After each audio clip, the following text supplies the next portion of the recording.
guys, my name is Naufal Ali and I'm here to guide you about some object-oriented programming language concept. The language commonly known as OOP, you can say. And we will discuss some concept of OOP in this video series. And right after this series, we will proceed into our next programming language. First of all, I would like to introduce myself. I had been teacher since last 10 years, and after when I'm doing my intermediate, I start teaching. Not all this experience doesn't include the experience of object-oriented programming language, unless it includes mathematics and game development as well, physics and chemistry. So now we start our first lecture of object-oriented programming language. What is object-oriented programming language? If you understand anything with its title, then you can understand it very well and as long term.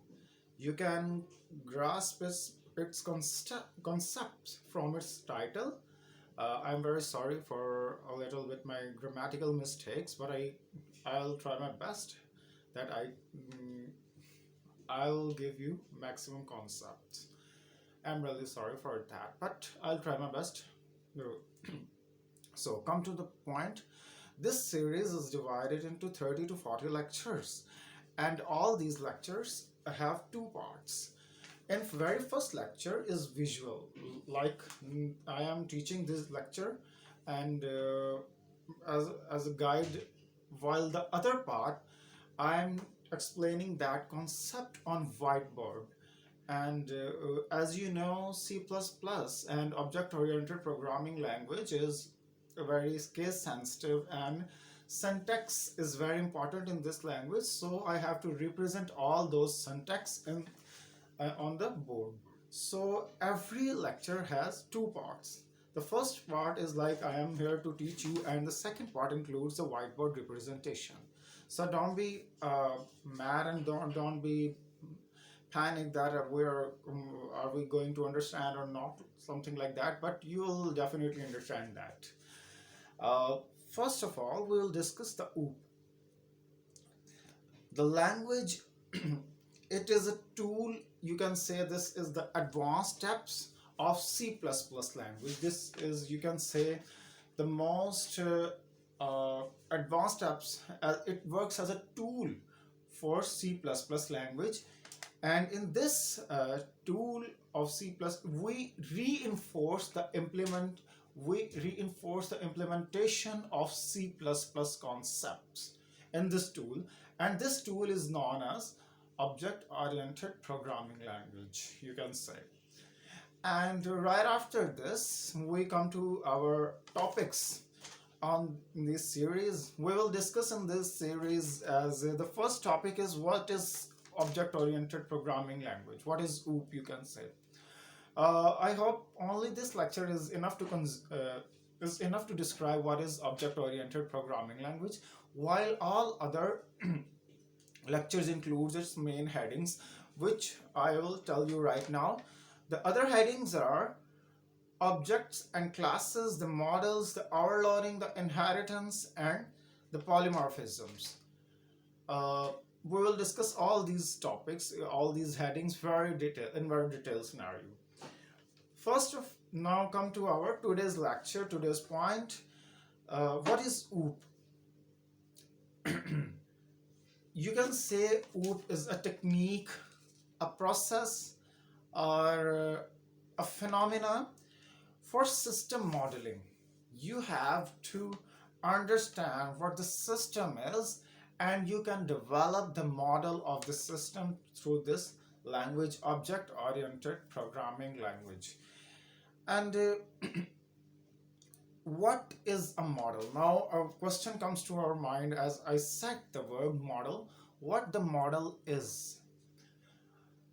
Yes, suddenly something come to my mind, that model like Zayn Malik, not like that model, but it will be you can say a model which represent all of its interacting bodies, all of its entities, all of its objects, the model is. Come on, let's explain it with an example. A children is asking from his father that I want an aeroplane. I want an aeroplane. The father doesn't bring him the whole complete a big aeroplane, but he will brought a small model of aeroplane which consists of all the body, all the objects like a big aeroplane has. Uh, so children is very happy. If he would ask for a train, the train is big enough. It travels from cities to cities, different city to cities. So the father will bring a small model of train, like which consists of a track of that train, the box of trains, the driving seat, and engines of the train. So child become very happy because he can easily saw all the interacting objects present in that big train.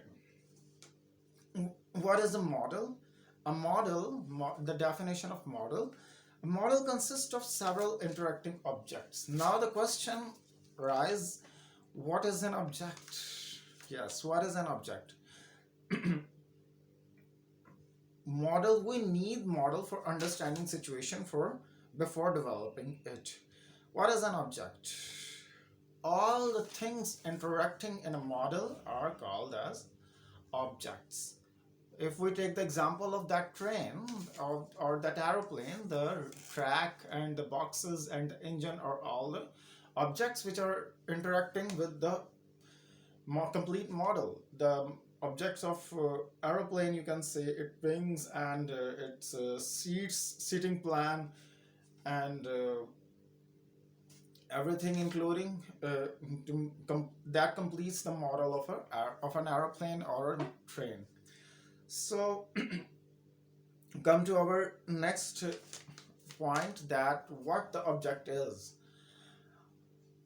All the interacting bodies that are present in model are called objects, but in some cases object may be tangible or non-tangible. What does that mean, tangible? Tangible means the bodies which we can touch, and non-tangible which we cannot touch.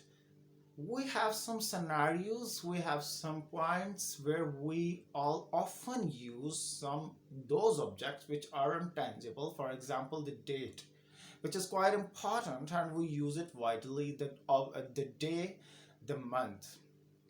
Yes, this is our very first lecture. I hope you have gained some knowledge somehow. So like and share my video. Thanks, and share it with your friends. Thank you.